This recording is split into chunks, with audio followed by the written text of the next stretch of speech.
교회에 다니는데 교회 일에 관심이 없어요. 냉담해요.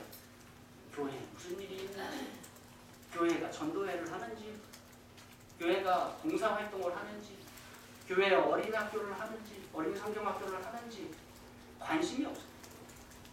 교회가 성전을 건축하고 있는지 관심이 없어요.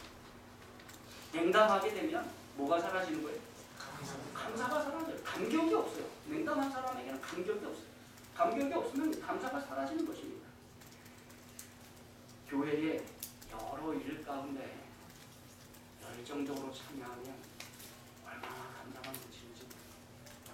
교회 성전 건축에 우리가 최선을 다하여 하나님 앞에 협조하면 우리 삶에 감사가 넘치는 여러분 기억하시기 바랍니다. 아멘. 그러나 냉담하게 되면 영적으로 차가운 상태가 되게 되면 감동도 없고 재미도 없고 감사도 없고 기쁨도 없고 행복도 없어짐을 여러분 기억하십시오.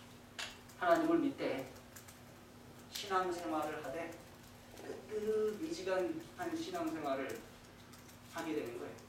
냉담하게. 어느 교회 같아요? 라오디게아. 네, 잘하시네요. 네, 계시록에 나오는 라오디게아. 뜨겁지도 않고 차지도 않아서 뭐하고 싶은? 뱉어버리고 싶은, 토해내고 싶은. 또 에베소 교회처럼 됩니다. 에베소 교회 어떤 교회는 첫사랑을 버린 교회. 처음에 뜨거웠던 사람을 버린 교회처럼 됐다는 것입니다. 여러분 그러한 마음속에서 감사가 싹을 틔울 수도 없고 감사가 자라날 수도 없고 감사가 열매도 맺을 수 없음을 여러분 기억하시기 바랍니다. 냉담함을 버리고 뭐 하셔야 돼요? 열정을 회복하셔야 돼요. 열심을 회복하셔야 돼요.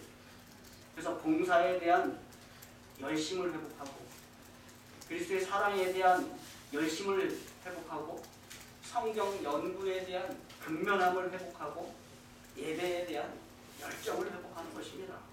성경을 열심히 읽고 기도를 쉬지 않고 하는 것입니다. 그러다 보면 우리의 삶에 뜨거움이 생기고 감사함이 넘치게 된다는 것입니다. 반대로 그러한 모든 것들을 사소하게 여기게 되면 인생의 사소한 일에 목숨을 걸게 돼요. TV 보고 뉴스 읽고 스포츠를 구경하며 또 드라마를 보고 그러다가 곧 우리의 삶에 우리의 마음 가운데 뭐가 찾아와요? 공허함이 찾아와요. 내 인생의 의미를 만들 것인가? 나는 무엇 때문에 이 세상을 살아가고 계속해서 영적으로 무감각해지고 무기력해지고 무심해지고 차가워지면 그것이 여러분 죽어가는 과정임을 여러분 기억하시라. 아멘. 심장이 멈추면 피가 흐르기를 멈추고 그리고 우리의 몸은 곧 어떻게 돼요? 차갑게 식어버립니다. 여러분의 마음 가운데 냉담함이 느껴진다면 차가움이 느껴진다면 관심이 없어진다면 영적 심폐소생술을 해야 돼요. 다시 살려내야 돼요. 오늘날 그리스도인 가운데 영적 냉담함을 느끼는 그리스도인들이 참으로 많은 걸 우리가 기억하시기 바랍니다. 많은 사람들이 죽어가고 있습니다. 뜨거운 마음을 달라고 주님께 기도하시고 열정을 달라고 열심을 달라고 기도하시기 바랍니다. 그 모든 것과 함께 감사로 돌아오는 여러분 기억하십시오. 감사한 것은 우리 교회가 차갑지 않아요. 우리 교회가 뜨거운 교회. 네, 아멘 소리도 뜨겁고. 그래서 우리 목사님들이 오셔서 주말 부흥회나 이렇게 말씀 주고 가시면서 저한테 늘 하시는 말씀이 있어요. 제가 교우님들한테 은혜 받았습니다. 근데 여러분 다른 많은 교회 가보시면은 우리 재림교회가 지성적인 분들이 많아서 뭐예요? 반응이 아주 냉랭해요. 목사가 무슨 말을 해요? 반응도 없고. 그래서 목사가 아주 설교를 하면서 진땀을 뺍니다. 어떻게 해야 반응을 좀 이끌어내고 성도들이 예배에 참여하는 것을 이끌어낼까 하고 아주 크게 노력을 해보려고 해요. 그러나 여러분들은 제가 재미없는 이야기를 해도 웃어주세요. 그리고 동참해 주시고 함께 말씀으로 하나님께 예배 드려주시고 하는 그런 모습들을 봅니다. 또 우리 이 작은 아이들의 오케스트라에 우리 성도님들은 늘 어떻게 하세요? 크게 반응하시고 감사하다고 얘기하시고 격려하시고 하는 그런 모습들을 보게 됩니다. 여러분들이 예배에 열심히 참석하세요. 코로나 시대에 이렇게 많이 오시면 안 되죠. 근데 여러분들 아주 열심히 예배에 오십니다. 여러분들이 아주 기도에 열심히 세요. 새벽 기도에 열심히 쉬고 또 정오의 기도도 하고 예배 끝나고 또 기도회 하고 우리가 남을 돕는 일, 사랑하는 일도 열심히 하고 교회에서의 봉사도 여러분들이 참 열심히 하십니다. 그래서 우리 교회는 모두 넘쳐요. 네, 사랑이 넘치고 감사도 넘쳐요. 저와 제 집사람이 감사하다는 말을 참 많이 합니다. 우리 성도님들 때문에 참 감사해요. 이렇게 어렵고 힘든 상황 가운데서도 누구 하나 불평하지 않으시고 서로 격려하고 힘주고 기도하고 하나 되자고 말하는 우리 성도님들께 감사하다. 여러분 계속해서 우리가 이 뜨거움을 하나님 안에서 유지해 가게 되기를 간절히 바랍니다.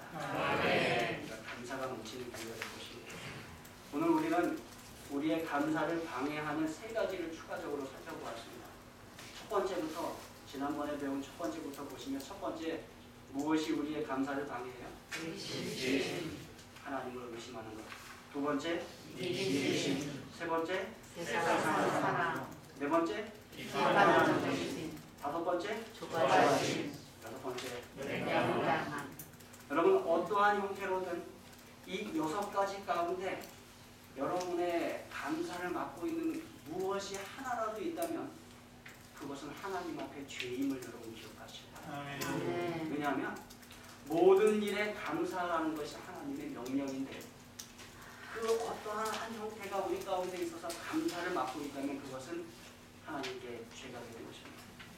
우리가 감사하지 않을 때 우리는 항상 구원과 하나님의 끝없는 축복에 감사해야 한다고 가르치는 신약 성경의 말씀을 무시하는 것이 되는 것입니다.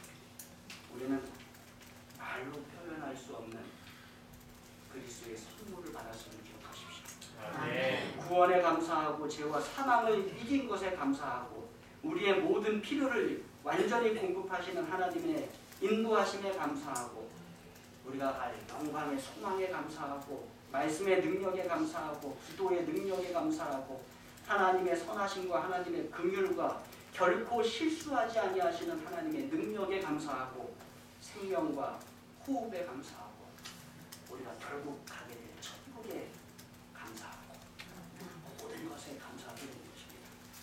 감사할 것이 그렇게 많은데 감사하지 않으면 그게 뭐라고요? 그게 죄가 된다는 것입니다. 차갑고 무관심해서 조급해하기 때문에 비판적이어서 세속적이기 때문에 이기적이기 때문에 또는 하나님을 의심하기 때문에 감사하지 못한다면 그것은 죄가 되는 것입니다. 그래서 성경이 우리에게 뭐라고 말씀하는 거예요? 범사에 감사하라 라고 말씀하십니다. 범사에 감사하라. 빌립보서 2장 13절의 말씀 함께 읽겠습니다. 시작. 너희 안에서 행하시는 일은 하나님이시니 자기의 기쁘신 뜻을 위하여 너희에게 소원을 두고 행하시게 하시나니. 여러분 하나님은 우리 안에서 하나님의 기쁘신 뜻을 이루기 위해 일하십니다. 하나님은 우리가 감사하며 살도록 우리 안에서도 역사하고 계십니다. 성령 하나님을 통해서 역사하세요. 그래서 우리가 우리의 삶 가운데 감사하며 살면 어떻게 되는가? 하나님께서 영광을 받으십니다. 우리가 감사하며 살면 우리가 축복을 받습니다. 우리가 감사하며 살면 우리의 가정이 세워지고 우리의 교회가 세워집니다. 우리가 감사하며 살면 우리의 그러한 모습 때문에 잃어버린 영혼으로 구원받음을 여러분 기억하십시오. 그래서 감사하며 산다는 것은 엄청난 영향력이에요. 아주 큰 임팩트입니다. 우리가 감사할 때 그러한 임팩트가 우리 가정과 교회와 내가 속한 회사와 우리 지역사회에도 크게 넘쳐남을 여러분 기억하십시오.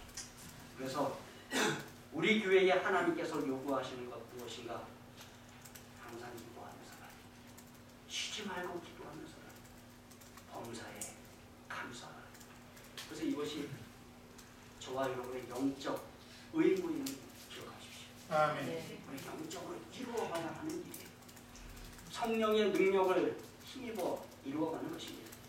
여러분 이 일을 이루려고 할 때 여러분의 힘을 의지하지 마십시오. 성령의 이끄심에 순종하시기 바랍니다.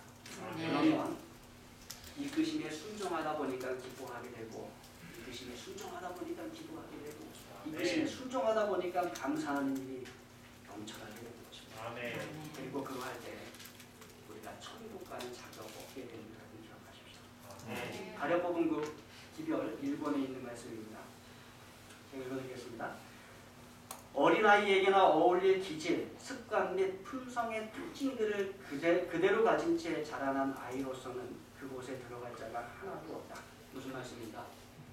어린아이의 기질을 그대로 가지고 천국에 들어갈 자가 없다는 것입니다. 이것은 영적 어린아이를 말합니다. 영적 어린아이로서 자라나지 않고 천국에 들어갈 자가 없습니다. 만일 그대가 의혹, 의심하는 것이죠. 비판하는 것입니다. 급한 성미, 조바심 및 자존심 등을 길러왔다면 이 잔치를 망칠 것이므로 천국 잔치를 망칠 수 있다는 것입니다. 그 자리에 들어갈 허락을 받을 수 없다.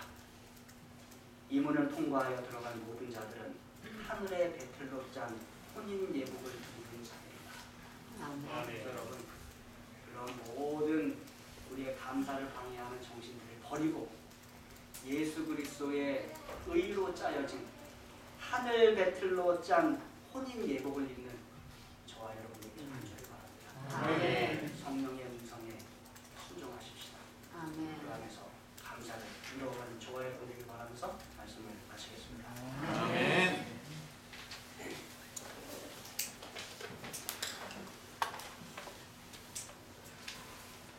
헌금에 관한 본문의 말씀입니다. 골로새서 3장 23절에서 24절. 무슨 일을 하든지 마음을 다하여 주께 하듯하고 사람에게 하듯하지 말라. 이는 기업의 상을 주께 받을 줄 아나니 너희는 주 그리스도를 섬기느니라. 다 같이 일어나셔서 헌신 참여하겠습니다.